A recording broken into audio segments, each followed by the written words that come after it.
욕을 보면서 이게 우리가 살고 가고 있는 우리의 인생들의 모습들을 보고 또 저의 인생도 보고 많은 분들이 살아가는 모습들을 투영해 볼 수 있어서 굉장히 저 나름대로는 이제 은혜가 되었고 또 이 욕을 보면서 또 회개하는 심정도 많이 갖고 또 우리가 앞으로 어떻게 살 것인가라는 생각도 한번 해볼 수 있는 그런 기간 시간이 된 게 되어서 저도 개인적으로는 기쁘고 감사했습니다. 이 욥기는 이게 사실은 성경 가운데서 가장 오래 전에 쓰였다는 책입니다. 그래서 주전 한 2200년경, 2100년경 그 시점에서 쓰였다고 얘기를 하고 있습니다.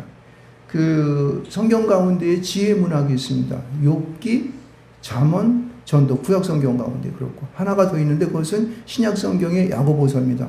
행동을 이제 요구하는 어떤 그러한 행동으로 믿음을 보여놓은 이 지혜 문학이라고 하는 것은 우리가 이 땅에 믿음으로 살아가는 자들이 어떻게 하나님의 말씀을 쫓아서 올바로 살아갈 것인가라는 점들이에요.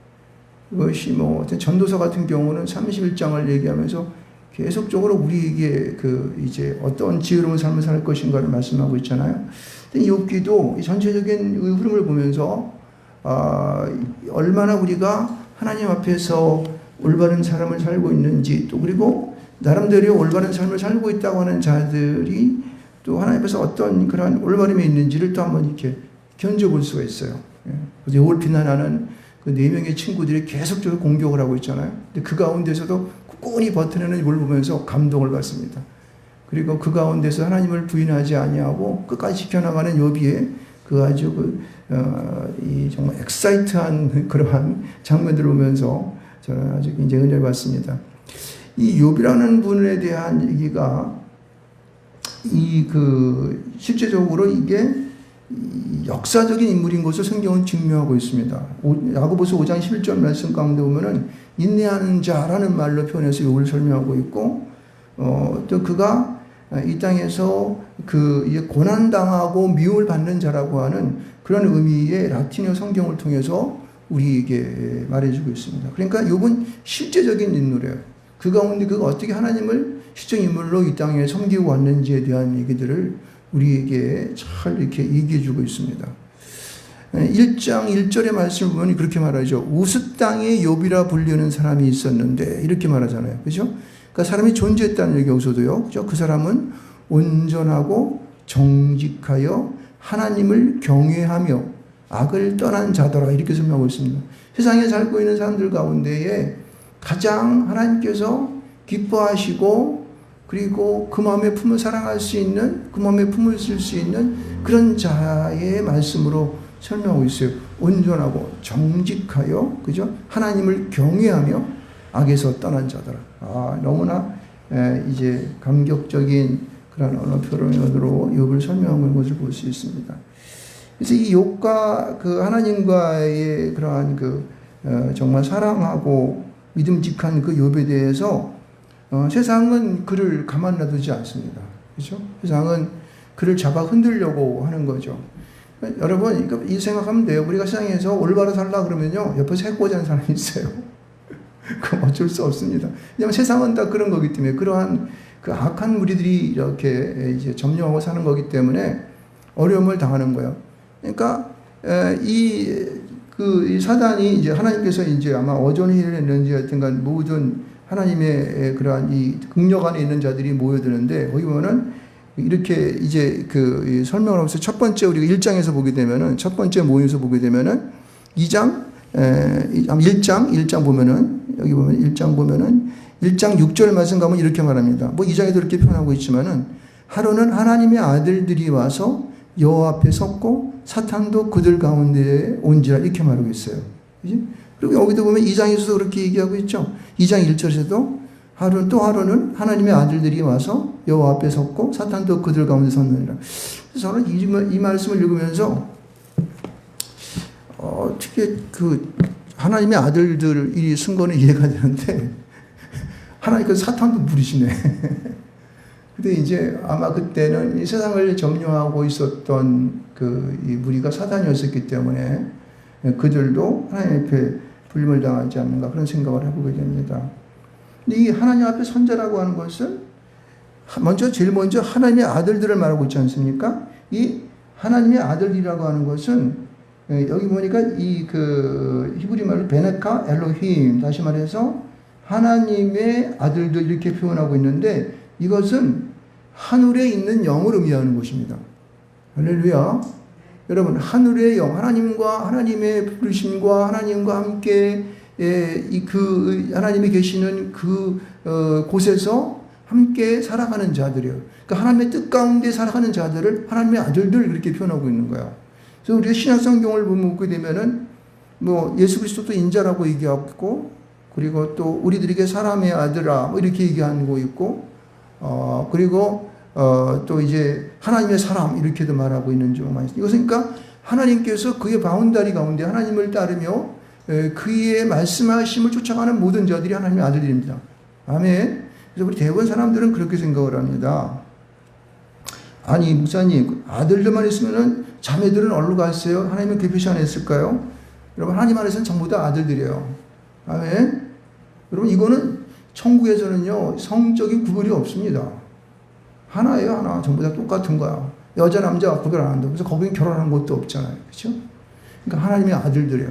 그럼 하나님을 따르는 자가 있는가 하면은 여기 사단과 같이 사단이라고 하는 것은 악한 영, 타락한 천사를 말하는데 그 사단은 특별히 타락한 천사의 우두머리를 말하는 거예요. 이미 그들은 세상 가운데 세상을 점령해서 세상을 지들 마음대로 하는 거야. 어찌 보게 되면은 그 사단은 지들 마음대로 모든 사람들을 주무르하러 할 수 있다고 생각할지 모르겠지만은 오늘의 욥기를 보면서 무슨 생각을 하게 되면은 사단도 지 마음대로 하나님의 사람들을 어쩌지 못한다는 것이 분명히 나타나고 있습니다. 그렇죠? 맨 처음에 돌아다닐 때 너 내 사랑하는 유혹을 봤느냐? 이렇게 8절 말씀에 이렇게 말하지 않습니까? 그와 같이 온전하고 정직하여 하나님을 경외하며 악에서 떠난 자는 세상에 없느니라. 하나님이 아주 자랑을 하지 않습니까? 그러니까 사단이 뭐라 그래요? 그가 어찌 하나님을 경외하리까? 잘 살게 해주고요, 부족한 게 없게 해주고 모든 거 다 줬잖아요. 그러니까 하나님 경외할 수밖에 없죠. 그렇게 말을 합니다. 그러니까 하나님께서 뭐라 그래요? 그래? 그럼 네 마음대로 해봐. 그렇지만은 네가 네 소유물을 그의 소유물을 너한테 맡겨볼게. 네가 한번 해봐라. 이거 무슨 얘기면은 사단에게 우리의 그러니까 첫 번째는 외적인데 외적인 그런 타격을 가해서 그가 나한테 떠나가느냐, 나를 부정하느냐, 나를 원망하느냐 이런 걸 보겠다는 거죠. 사단이 자신을 하는 거예요. 그래요. 제가 한번 가서 한번 해보겠습니다. 그래가지고 여기 보면은 13절서부터 쭉 이제 이 욥을 치는 얘기가 나오잖아요. 자녀를 치고 종들을 치고 그 가지고 있는 모든 짐승들을 치고 또 그다음에 그게 모든 이 집이고 뭐고 다 쳐버리는 거예요. 그러니까 완전히 쫄딱 망해가지고 나중에 뭐가 남아요? 몸뚱이밖에 안 남는 거예요. 그러니까 다시 2장으로 넘어와서 이제 그 보고를 하는데 네가 내 정품을 어떻게 봤느냐 하면서 말을 하지 않습니까? 다녀왔나이다 하면서 그래서 내 정치에 보였느냐 하면서 이제 여기 3절 말씀 가운데 이렇게 해죠.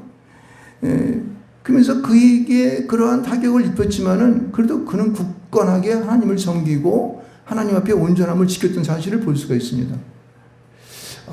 참 대단한 것 같아요. 저는 여기서만 저 같은 경우는 넘어졌을 거라고 생각이 들어요. 아니 왜 내 자식 죽여요 하나님? 하나님 살아계시는 겁니까? 내가 이때까지 얼마나 내가 이렇게 열심으로 하나님 섬기려고 그랬는데 내 재물은 다 뺏어갑니까? 그런 게 어디 있어요 하나님? 좀 우리 하나님 믿고 의지하고 구했으면 잘 살게 해주셔야죠. 그러니까 이게 그 어떠한 내 잘못함도 없이 모든 것을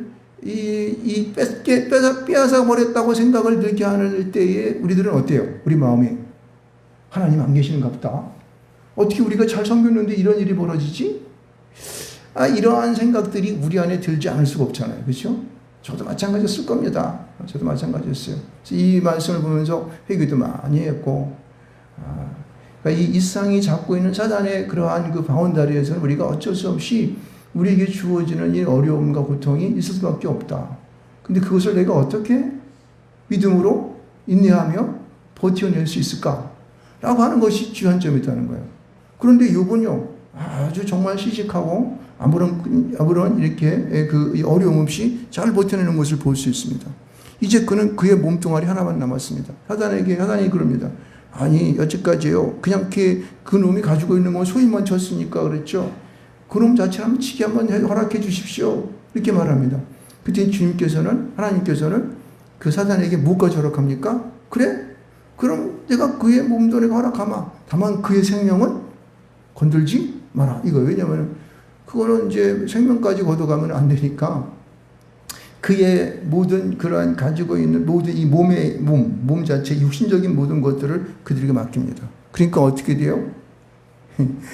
이 사단이 와가지고 그의 몸을 치니까 종기가 나고 악창이 나고 난리가 되지 않습니까? 그래서 여기 보면은 7절 말씀 가운데 보면은 욥을 쳐서 그의 발바닥에서 정수리까지 종기가 나고. 여러분 오음에 걸려본 적 있어요? 여러분 가려움증 걸리면 여기 걸리면요 막 죽고 싶어요 그냥요. 얼마나 힘든지. 예전에 군대에서도 보면은 막 그냥 그 오음에 걸린 애들 막 그냥 홀딱 벗겨놓고 너만 따라자 해가지고 신상 따라 만들어가지고 홀딱 벗겨서 지운 적도 있고 그런 적도 있는데 여러분 이 자기 몸이 어떠한 한 부분이 아프게 되면 사람들은요 온 나의 정신과 내 마음이 그 아픈 곳에 집중돼 가지고 자기 일상 가운데 제일 불행한 것 같아요. 제일 슬프다고.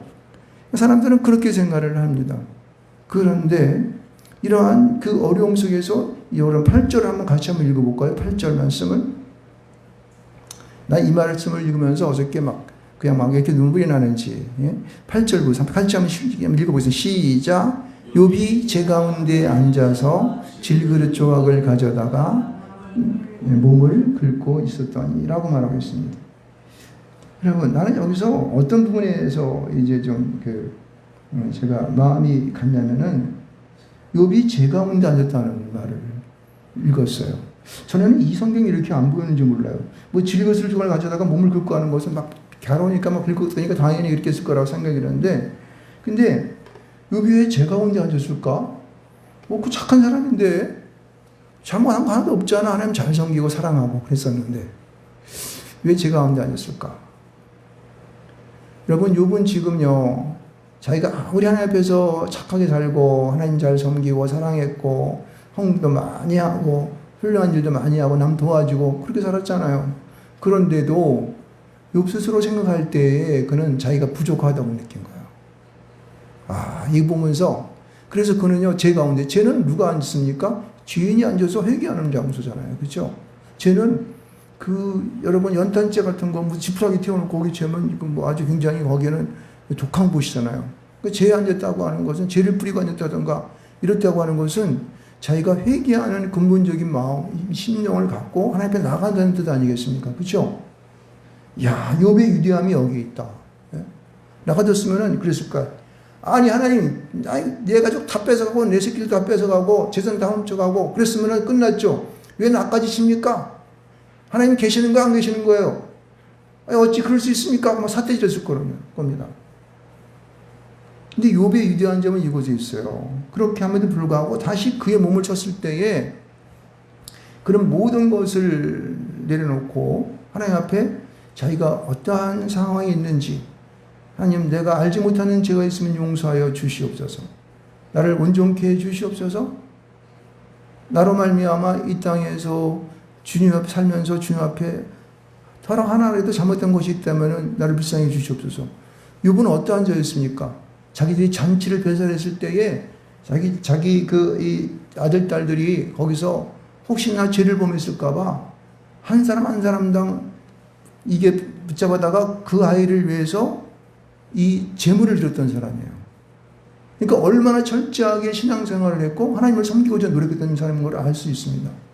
그럼에도 불구하고 그는요 자기 몸까지 치니까 그는 어떻게 해요? 죄 위에 앉았어요. 죄 위에 앉아 살아가는 거예요. 이거는 정말 우리가 신앙생활을 하면서 도저히 욥을 따라갈 수 없는 부분이구나 하는 부분이었다고 생각했습니다. 여러분은 어떻습니까? 이런 욥을 보면서 이 욥이 정말 실제적으로 역사적인 인물이고 실존했던 인물로서 이만한 믿음이 과연 있을까 하는 생각들을 하게 됩니다. 예수님 빼고는 아무도 없을 거라고 생각이 들어요. 그래서 하나님께서는 이미 창세기보다 더 이런 그러한 그 빠른 세월을 살아갔던 욥을 제하지 않고 성경에서 이렇게 한 부분, 한 책으로서 남겨놓고 있구나 하는 것을 느끼게 됐다고. 우리는 이 욥과 같은 욥의 인내의 삶을 우리가 살아갈 줄 믿습니다.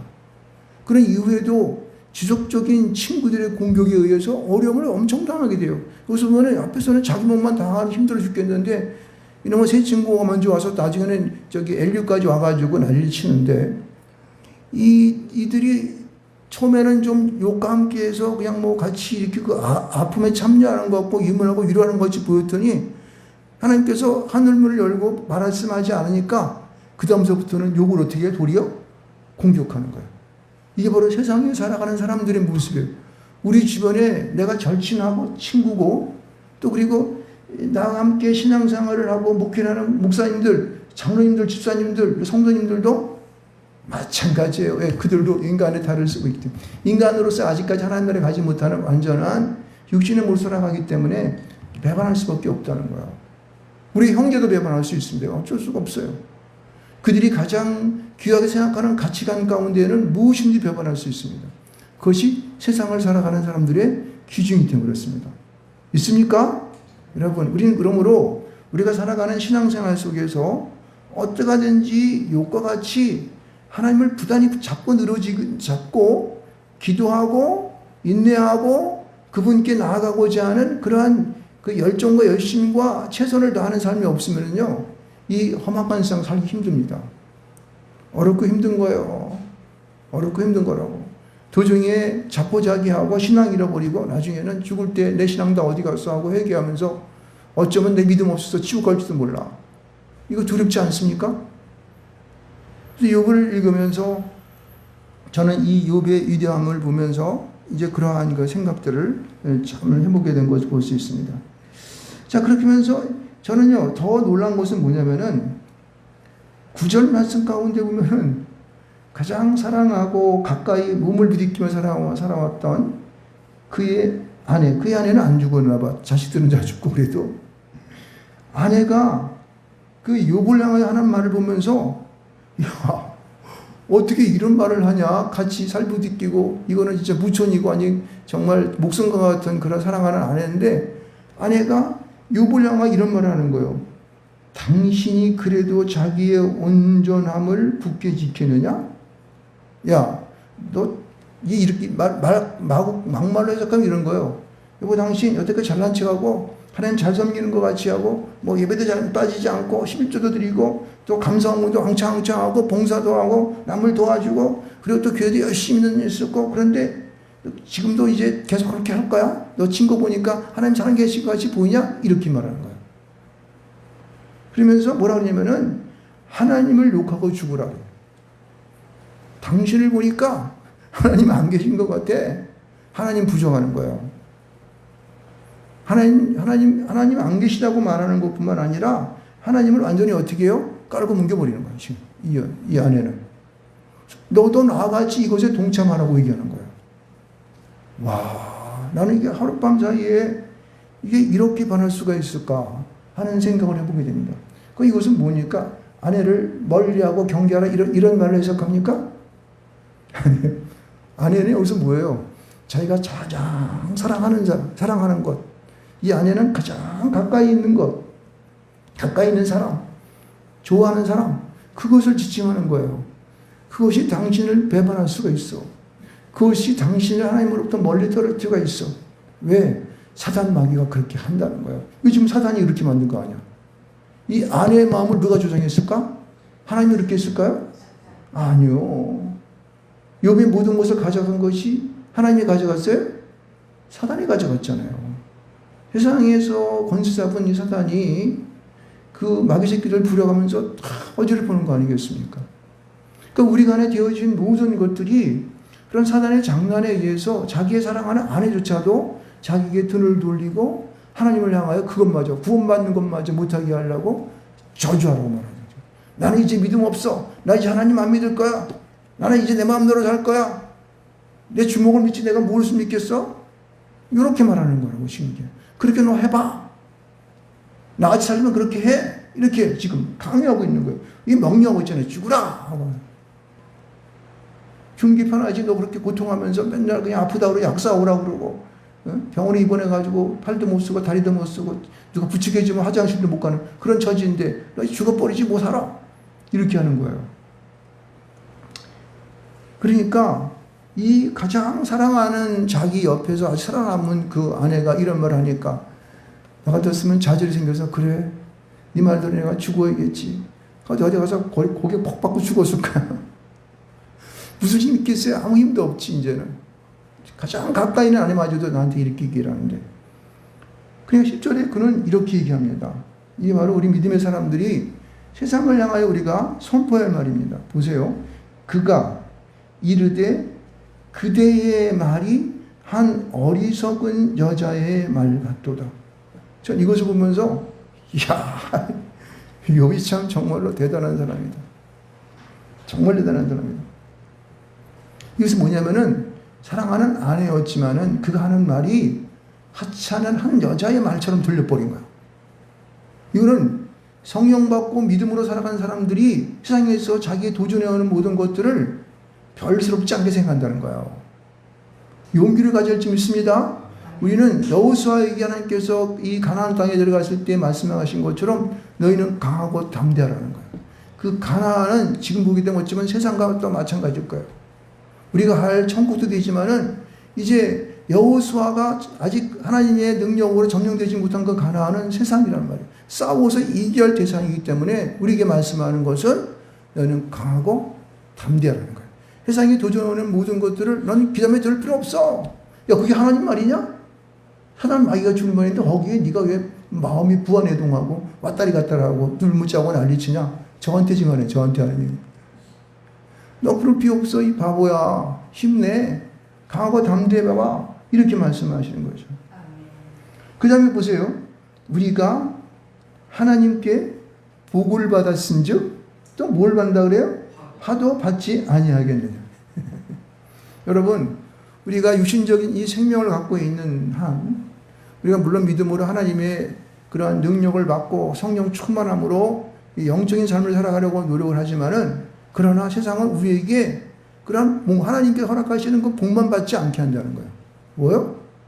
어려움을 받도록 딴지으로 넘어뜨리는 사단이 있기 때문에 마귀 새끼들이 있기 때문에 우리는 인간의 몸을 갖고 있는 한 그들에게 이길 수가 없어요. 그런 것이 있다는 거예요. 그럼 너에게는 복도 있지만은 화가 있다는 것을 인정하라는 거예요. 여기 복과 화를 갖다가 무슨 여기 다른 얘기가 아니고 악과 선과 악을 말하는 거예요. 여기요. 그러니까 우리 살아가는 모든 세상 속에서는 이것에서 왔다리 갔다면 사는 거예요. 내가 한편에서는 선한 것으로 인하여 그리고 좋은 것으로 인하여서 막 유익한 것으로 인하여 내가 기뻐하고 즐거워하지만은 조금 가다 보면은 징검다리가 푹 빠진 데 있어가지고 그 속에 들어가서 내가 악한 것으로 인하여 시험을 당하고 어려움이 내 안에 막 넘쳐나고 막 그냥 도전해오고 나를 못 살리고 할 때가 있다는 거예요. 이것을 인정하시기 바랍니다. 아멘. 욥은요 아주 지혜로운 것이 뭐냐면은 이것을 이미 그는 욥은요 그의 마음 가운데 굳건하게 붙잡았다는 거예요. 지혜를 받았다는 거예요. 그래서 그는요 후에 올 이러한 내가 복을 받았으니 화도 받지 아니하겠느냐라고 하는 이 믿음을 가지고 이러한 하나님의 지혜를 받아가지고 이 후에 도전해오는 욥의 4명의 친구들의 도전을 갖다가 어떻게 해요? 과감하게 이겨낸 줄 믿습니다. 아멘. 이건요 하나님이 우리에게요 이 욥을 통하여 우리에게 주시는 정말 귀한 지혜인 줄 믿습니다. 여러분 세상에서 살면서 우리는 내 목숨이 육신적인 목숨이 있을 때에 여러분에게는 절대 복만 있지 않습니다. 유익함만 오지 않습니다. 그렇죠? 악한 것도 오고 화도 오고 여러 가지 지저분한 것들이 너무나 많이 달려와요. 그럴 때 어떻게 해요? 우리 욥이 말한 것처럼 그대의 말이 한 어리석은 자의 말과 같도다. 아멘. 이것이 우리 땅에 살아가는 삶의 지혜인 줄 믿습니다. 거기서 우리가 괜히 마음 뺏기고 끌당하고 어려움 속에 그냥 괜히 쓸데없는 눈물을 흘리고 고통받을 필요 없다는 거예요. 나사렛 예수 그리스도 이름으로 영원히 이 악한 것들은 물러갈지어다. 아멘. 승리하시기 바랍니다. 오로지 우리는 주 안에서 우리에게 주어지는 일상 가운데의 대사명을 기억하면서 나에게 주어진 이 땅의 사명이 무엇일까? 그것을 기도해야 돼요. 그리고 나의 사랑하는 나의 가정과 나의 자녀들과 나의 이웃들이 예수 그리스도 안에서 어떻게든지 믿음으로 구원받게 하고자 하는 그 길을 따라가야 되는 거예요. 그럴 때는 우리는 잔악으로 흔들리지 아니하고 주님께서 그 주신 그 길을 달려가는데 부족하지 않지 믿습니다. 아멘. 바로 그것입니다. 여러분, 우리 사랑하는 나날들이 적지 않은 세월, 요새는 생명이 늘어나가지고 120년을 산다고 하는 사람들 많고 100세를 넘어간 사람들이 얼마나 많은지 알 수 없어요. 우리 어머니도 벌써 90세가 넘어가려고 그러시는데 더 오래 많이 사실 것 같아. 우리는 우리에게 주어진 삶, 우리가 정말 죽을 때에는 100세가 아니라 120까지 정말 살 수 있을 것 같아요. 제가 볼 때는요. 그럼 우리에게 주어진 그 시간들을 은퇴하니까 이제 목사가 이제 은퇴하면 70살이 은퇴하는데 그 나머지 생애는 어떻게 그냥 빈둥빈둥 하면서 그냥 뭐 예전에 내가 언제 목사했어? 그래가지고 술도 마시고 뭐도 하고 뭐도 하면서 그냥 다 즐기며 살지 뭐 이렇게 하면 되겠습니까? 안 되겠습니까? 안 되는 거죠. 그러면은 이제까지 살아왔던 공들여 정말 믿음으로 살려고 했던 그것이 어떻게 해요? 완전히 X가 되어버린 거예요. 나머지 인생에도 우리가 주님 안에서 어떻게 믿음으로 살 것인가를 우리는 지혜롭게 궁리해야 되는 거예요. 생각해 봐야 되는 거예요. 그래서 그 길을 따라서 우리에게 주어진 하나님의 그 은혜를 받고 우리가 살아갈 줄 믿습니다. 여러분, 오늘 우리가 읽었던 시편 8장 1절로 9절의 말씀을 보면은 그 다윗이 여기 보면 이 말이 굉장히 저는 감동이 왔는데 여호와 우리 주의 이름이 온 땅에 어찌 그리 아름다운지요. 이 말을 했는데 아니 나는 이 주의 이름이 온 땅에 어떻게 아름다웠을까? 어떻게 이름이 아름답나? 이해가 잘 안 되더라고요. 근데 그 뒤에 오는 말이 주의 영광이 하늘을 덮었나이다. 뭐냐면은 하나님께서 이 땅에 말씀으로 창조했던 모든 세상 모든 만물들이 아름답다고 하는 거예요. 그래서 다윗은 그것을 볼 때마다 어쩐지 생각하냐면은 주의 이름이 아름답다고 생각하는 거예요. 여러분의 삶을 살면서 하나님의 이름, 주님의 이름이, 예수 그리스도의 이름이 아름답다고 생각한 적이 있습니까? 아니, 목사님 주님 돌아가실 때, 예수님 돌아가실 때 십자가못 박아가지고 인상 쓰시면서 그냥 엘리 라마 사박다니 하면서 살았던 그 주님이 모두 그렇게 아름다워요? 여러분, 그렇게 아름다웠던 것은 주님께서 당신이 죽을 수밖에 없는 저같이 십자가에 못 박혀 죽을 수밖에 없는 당신을 구원하기 위해서 대신 그 고통을 당하시고 옆구리에 창자국 받으시고 피를 흘리셨기 때문에 그게 아름다운 거야. 영적인 마음으로 그를 바라보세요. 얼마나 감사하고 아름다울 수밖에 없을까. 다윗의 마음을 이해하게 되었습니다. 할렐루야. 세상의 모든 만물을 바라보면서 푸른 하늘, 그렇지 가을이니까 뭐 가을 하늘 공활하는데 맑고 푸르지 않습니까? 우리나라 애국가에 있는 말씀처럼 그 하늘을 보면서 얼마나 아름다웠습니까? 지난 주일날 한번 오후에 그 밖에 나갔는데 그 코스모스가 피었더라고요. 그 꽃이 너무 아름다워가지고 사진을 이렇게 찍은 적도 있었는데 꽃들도 보니까 이렇게 무슨 이름도 알 수 없는 꽃들이 막 이렇게 그냥 몽우리가 져가지고 올라왔는데 이렇게 아름다운지 알 수 없어요. 그런 조화를 누가 일으켰어요? 하나님의 말씀으로 천지창조시 이 땅 가운데 이루어놓으신 것을 믿으시기 바랍니다. 그래서 그런 아름다움 속에 하나님의 숨결이 살아계시고 하나님의 창조가 살아계시고 하나님의 이름이 살아있음을 믿으시기 바랍니다. 아멘. 거기서 우리 마음은 힐링을 받게 되고 우리는 새로운 믿음 가운데 우리에게 주어진 그 인생길을 달려갈 줄 믿습니다. 욥은요, 지가 고통받는 가운데에서 인내하며 그러한 하나님의 이름을 외치는 자입니다. 다윗과 같이 외치는 자이고 믿음으로 모든 것을 바라보는 그러한 인내하고 능력 있는 사람이었음을, 지혜 있는 사람이었음을 우리는 본문의 말씀을 보면서 이렇게 생각해 볼 수가 있었어요. 그래서 보면은 욥이 보면은 이 모든 일에 욥이 입술로 범죄하지 아니하니라 이렇게 말씀하고 있죠. 저는요, 그래서 이거 보면서 우리가 이제 그 욥이 자기 아들 딸들을 일장에서 죽이지 않습니까? 근데 맨 마지막 36장 여기 뒤로 가면서 어떤 일이 벌어지냐면 어떻게 해요? 자기가 잃었던 모든 것들을 어떻게 해요? 갑절로 받았다는 거예요. 갑절로. 그래서 나는 쭉 읽다 보니까 무슨 뭘 봤냐면은 욥이 제일 처음에 아들을 7딸을 셋을 낳고 양은 7,000마리, 낙타 3,000마리, 소 500결이, 암낙이 500마리 정도 많이 있었어요. 그런데 나중에 욥이 이제 42장 가운데에서 갑질을 줬다 그러는데 이제 다른 소유들은 막 양, 소, 낙타 이건 전부 다 갑절을 받았어요. 양은 14,000마리, 낙타 6천, 소 1,000결이, 암낙이 1,000마리 이렇게 받았는데 아들하고 딸들은 그냥 아들 7단 3마리 이렇게 냈더라고요. 그래서 무슨 얘들은 곱절로 안 했네. 근데 이거를 언어적으로 해석을 보게 되면은 이제 아들에게 주었던 그 표시하는 그 42장에 나타나 있는 그 아들의 그 7이라는 숫자가 배수를 말하더라고요. 그러니까 아들도 배를 준 거야. 하나님은 어김이 없어요. 틀림이 없는 거라고. 여러분, 우리는요, 하나님 앞에 충성하게 되면은 최소한 배는 받아요.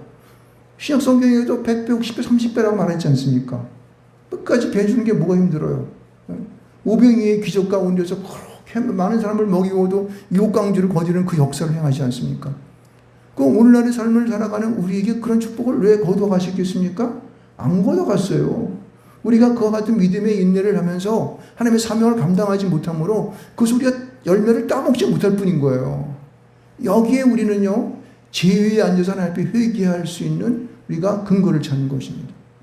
하나님, 예전에 그렇게 수많은 사람을 주님께서 눈먼 자를 소경을 가도 눈을 뜨게 하고 다리 저는 자를 일으키시면서 그리고 죽은 자를 살렸던 그 주님, 오늘의 우리 삶에서 왜 이렇게 안 나타날까요? 네가 제위에 앉지 않고 기도하지 않잖아. 내가 하고 싶어도 못하는 거야. 왜? 그 일 벌어지면 이상 일 벌어졌다고 사람들이 도리어 무슨 이상한 거 보면서 도리어 엉뚱한 곳으로 몰아갈까봐 그럴지도 몰라.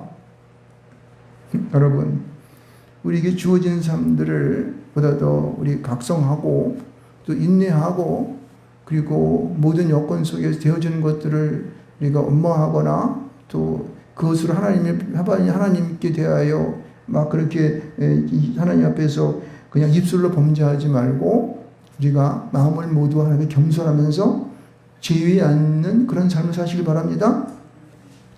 그래서 우리가 이것은 오늘 우리가 설교의 제목에 복도 받고 뭐라고 그랬어요? 화도 받고 있다는 거예요. 세상은 그렇다는 거예요. 그것을 인정하십시오. 그리고 인내로 살아가는 거예요. 그래서 여러분이 주어진 삶을 승리만 사시길 좀 축원드리겠습니다. 아멘. 이것이 우리에게 주어지는 이 땅에서의 수고야. 내가 짊어질 십자가야. 할렐루야. 예, 그래서 우리가 세상 끝날에 주님 앞에 갈 때에 수고하였다 충성된 내 종아, 네가 욕과 같은 놀라운 그러한 축복된 삶을 살았구나. 내가 너에게 큰 면류관으로 함께 하겠다. 이렇게 말씀하시는 주님의 음성을 들었으면 감사하겠습니다.